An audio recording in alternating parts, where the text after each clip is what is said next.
Welcome all to the debut of the Paranormal Perspective True Online Ghost Experiences, a place where you can share your personal accounts of paranormal activity. If you have any experiences you wish to share, please email me, info@paranormalperspective.com. You can also find me on Facebook, Vijay Prasad, as Paranormal Perspective. Send me a friend request and I can happily keep you updated as new stories come to light. And absolutely please subscribe to Paranormal Perspective on YouTube so we can have a long time to come up talk about all things ghostly. So today we have our first installment into what is but one of many, hopefully, to come as we kick off today's first episode. The names and locations of the individuals involved have been removed just to protect their privacy. But otherwise, if you have anything you wish to share and you don't worry about that, neither will I. So today's email that I received says, so I'm quoting this off of what I was told from today. I've always had experiences in every house that I've ever lived in, from the time I was a child up until now. The experiences that have stood out are the shadows I see during sleep paralysis. The most recent happened about a month ago, while I fell asleep in front of the TV. Sleep paralysis always begins with a nightmare, then follows the sensations of paralysis, yet fully aware of my surroundings and what's happening. This time was different. I felt heavy pressure and was unable to move, and trying hard to scream for my partner to wake me up. I knew in a matter of seconds that I would be woken up by him shaking me awake. I felt that familiar hand on my shoulder, and I could feel myself slowly regaining full consciousness. I opened my eyes a little, only to see a black shape and a torso with arms touching my shoulder to wake me up. I forced my eyes to look up, but there was no head. Fear washed over me, and I screamed for my life until I was willing myself to wake up. I'd like some clarity as to what happened. Any thoughts and comments are appreciated so that I can help my son who seems to be having the same experiences, but while he was awake, and more terrifying for him. My mom, as well as my partner's mom, want us to make sure that we have a good home that has good energy. They are so afraid for grandkids. I'll let you know where we end up as we are moving and starting the buying process now. We're hoping for summertime or early fall. We'll see how things go. Anyhow, I also wanted to mention that these things happen to my son sometimes while he's asleep, but mostly while he's awake.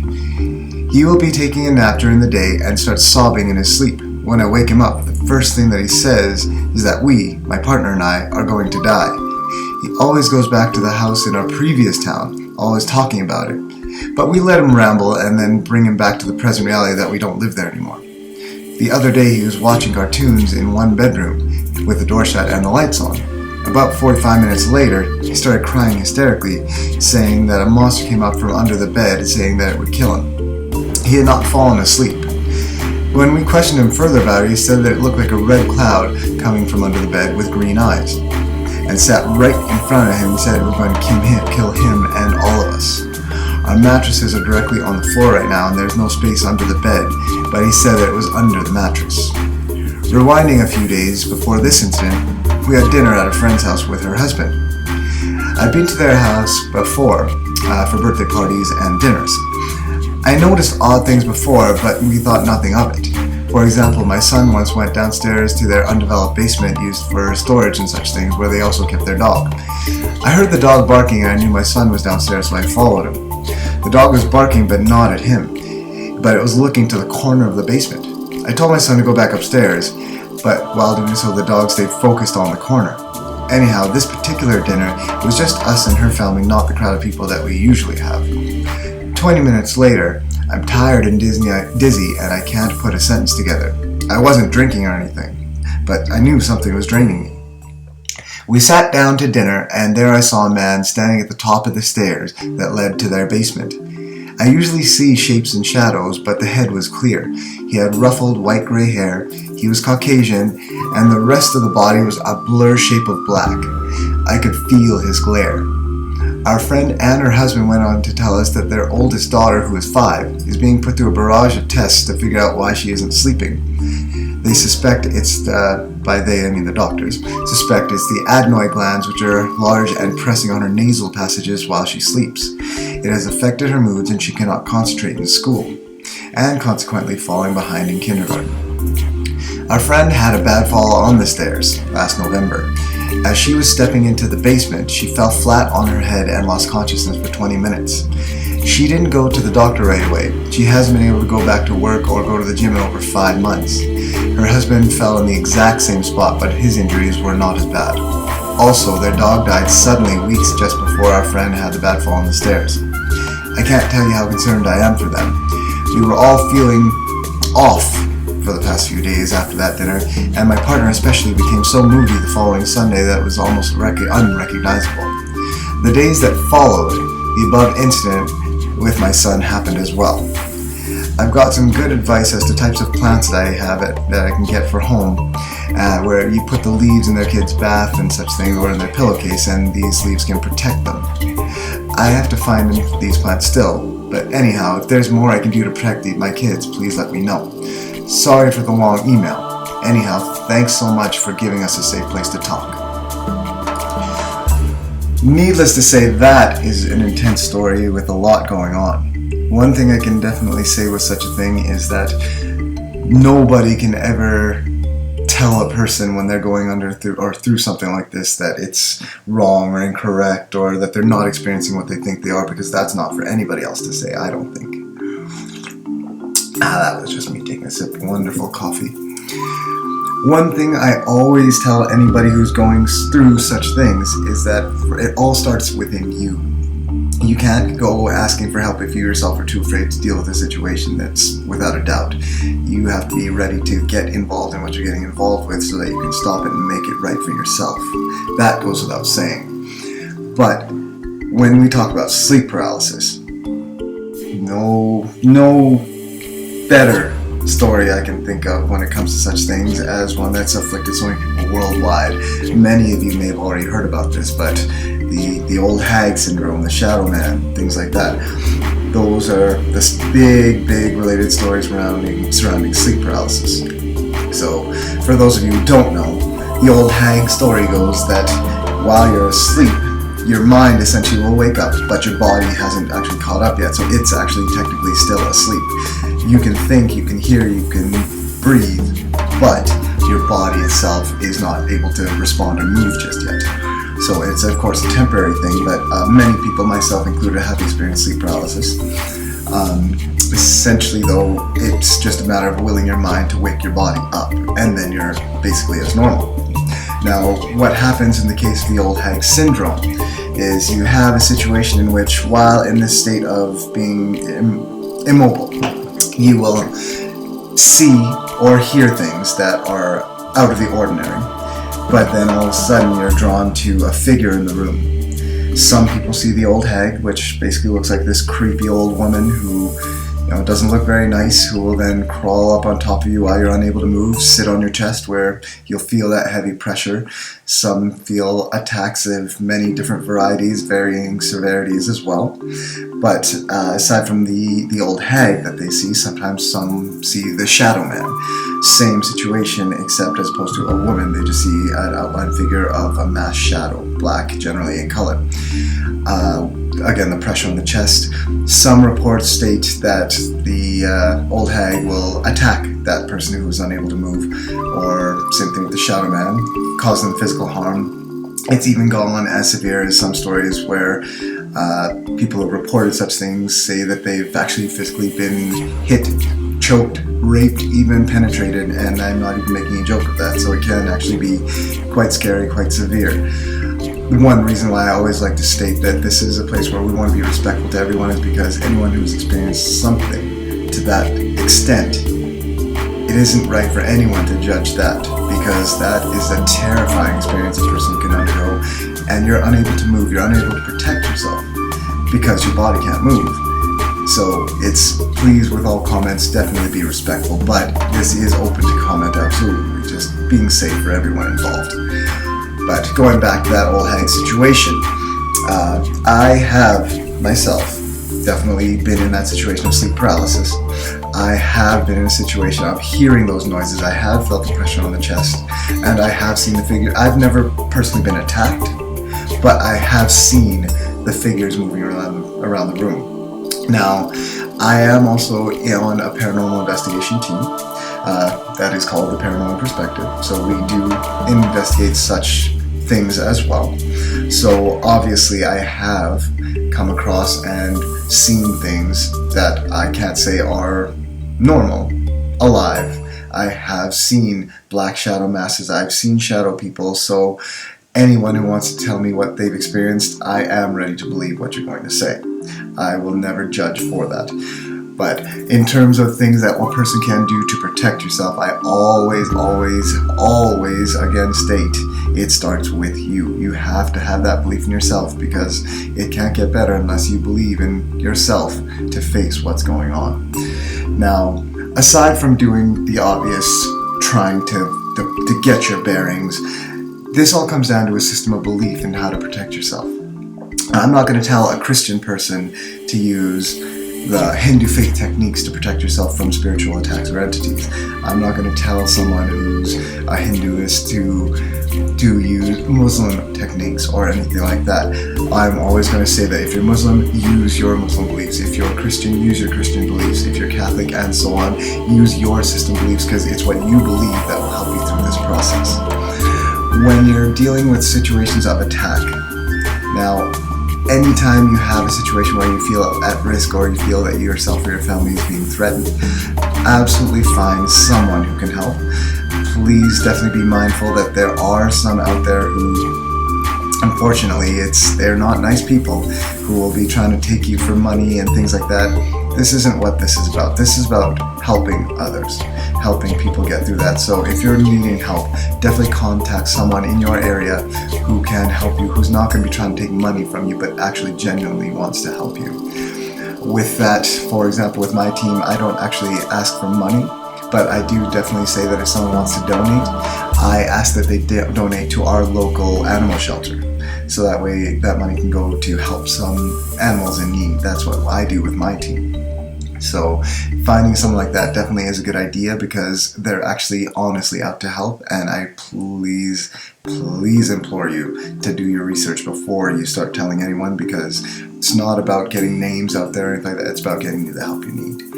When it comes to that paranormal aspect of that sleep paralysis, now for you specifically, I'm addressing that. Of course, the person who did write me this email, I always want to make sure that, as opposed to thinking about the leaves and the things like that you can do to put and surround them, it's a matter of helping your children understand what's happening.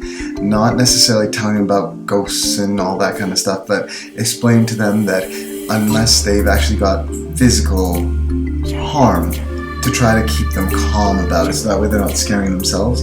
Especially as a child with an imagination, you definitely don't want to make it worse. That's just me taking a sip again. Talking a lot can definitely make my throat a little dry. No, it's definitely one of those things where you want to make sure that you try not to leave them in that state of fear. From what you're telling me about your son, I mean, the big thing, he's terrified. You know, it sounds like, I mean, with hysterical crying and things like that, scared that his parents are going to die, you need to definitely address that with him. Give him that comfort, give him that assurance that he's safe, that you're safe, and that you're going to be able to protect him. Now, with your background, your personal spiritual beliefs, first thing you want to do is go with, now if you feel that this is something where you want to bring in any spiritual, religious aspects, you may do so, but please understand also that when you're dealing with human spirits, religious artifacts won't help, because religious artifacts and things like that are made for inhuman spirits. A regular human being is not going to be angry by a cross. That's one thing for everyone to keep in mind. A human spirit won't be mad by a Bible. They are definitely things that can make a spirit more active, but not aggressive. And I strongly believe that, because a human spirit is a human spirit. A book won't make them mad, however, something inhuman will definitely, that can get them going. So, in a case like the shadow man or the old hag, to date no one's actually proven whether that is a demonic force or if it's actually just a spiritual human force. We don't know that, but unless you're having much more aggressive attacks on you, I would probably be safe to say that it's not inhuman, which is at least something to keep you calm, at least, so that way you're not worrying about, okay, am I rolling under this spiritual attack where I'm going to need to get a church involved, right? You definitely don't want to do something like that unless you're really certain that this can be harmful in that aspect of an inhuman spirit. So I think, based on what you're telling me, is your child's being afraid because of something that is trying specifically to scare him, ultimately getting to you. Now again, I'm approaching this from the sense of I'm taking everything you're telling me as exactly true. I'm not judging or trying to tell you that it's not true. So I'm addressing this as though this is actually happening. So from my point of view, I would say that treat it like a human spirit trying to scare you. Now, if you're treated like a human spirit trying to scare you, you need to take ownership of your home, take ownership of your house, take ownership of your children. You need to make sure that it knows it has no place in your home trying to scare you or your children. Especially as a mama bear, you're out there to protect your kids and no spirit's going to tell you otherwise. And I completely believe that the love of a mother can outdo even the most scary of inhuman spirits, because love is far more powerful than any dark force that can exist. So, a mama bear protecting her cubs is definitely going to have this in the bag. You protect your children, you address whatever force is in there, and you make sure you tell it to leave you alone. And this is where I'm telling you it starts with you. You can't be afraid and meek and try to say, please leave us alone. No, you go in, you say, leave us alone. Get out of my home. You don't belong here anymore. If you ever belonged here at all. Now, you say you've experienced this for a good portion of your life. Some people are much more sensitive to spiritual energy. So even if it's something that's been around for a while, you still need to address the fact that if it's been there for all this time, you need to say that it needs to back off. It needs to keep away from you and your family and leave you alone. Now, some folks aren't as upset about spiritual energies around them, and if that is the case, that you don't really mind it being around, just want it to back off, that's fine too. You just let it know that you accept its presence, but you don't want its interaction. You be clear as to what you want, and that will help make that go away. Now, one thing is, whenever you have something that's trying to scare you, usually there's a reason.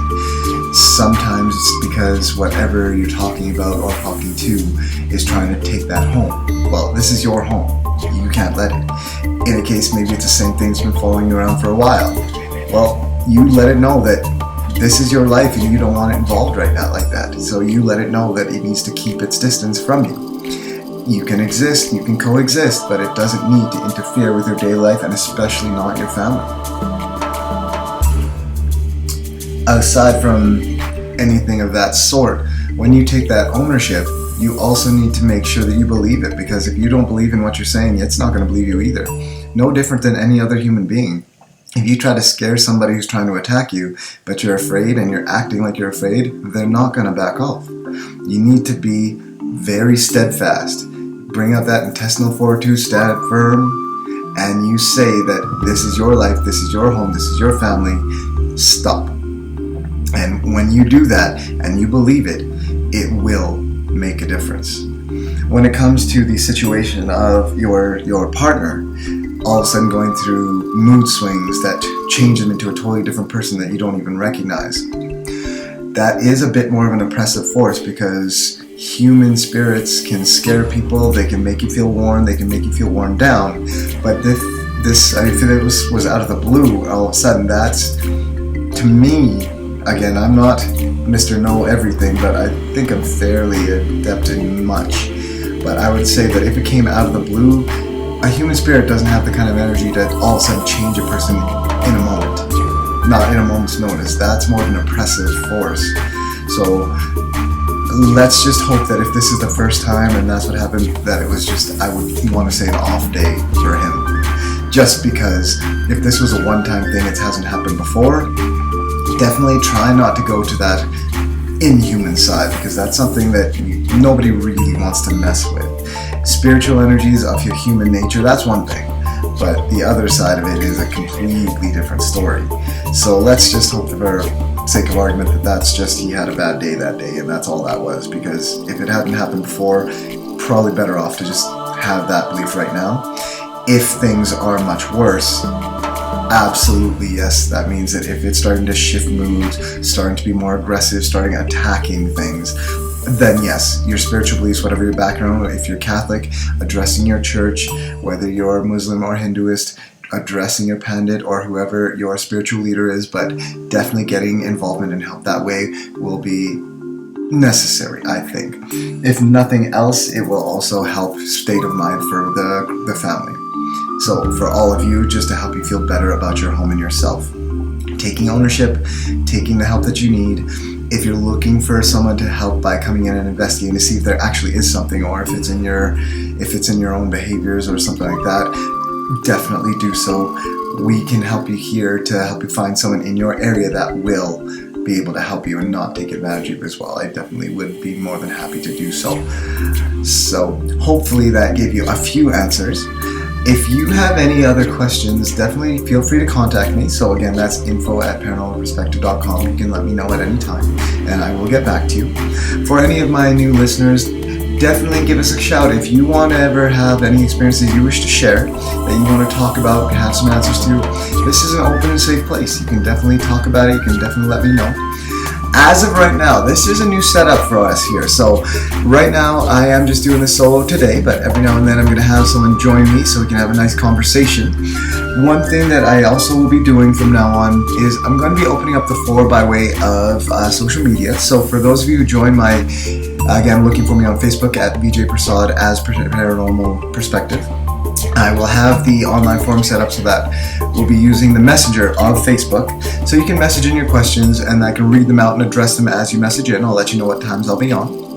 And we can have more of a discussion that way. Who knows, maybe things will get even better one day and I can actually have a phone system. Now that would be cool, but right now, no. So otherwise, let me know what your stories are. I can't wait to hear about them, can't wait to talk about them, and let's keep this all going. I am so happy to address you guys on my debut episode today. Thank you for joining me, and to any of my audience out there, definitely give me a shout. Love to hear from you, hear your thoughts, and can't wait to talk to you guys. Thanks a lot, and I hope you enjoyed. Take care.